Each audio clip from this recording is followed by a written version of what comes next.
សារ៉ោងក្នុងអាយុកាលជាង100ឆ្នាំមែនទេអាចលើសនឹងទៀតប៉ុន្តែដឹងតែ100លើសតែផ្លូវនេះសម្បូរផ្លែឈើធម្មជាតិដូចជាគូលែននេះកាឡានេះកាឡាឆ្ងាញ់តែក្តៅកោ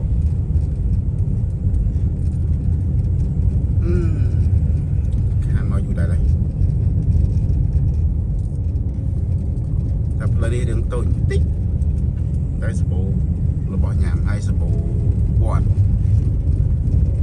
នេះមកស្រោមក្នុងទៅដល់មុខមានវត្ត2 3ទៀត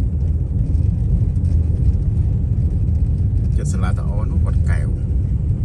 តែវត្តនៅមុខនេះមួយទៀតដឹងវត្តអីគេដែលមាន dinosaur រូប dinosaur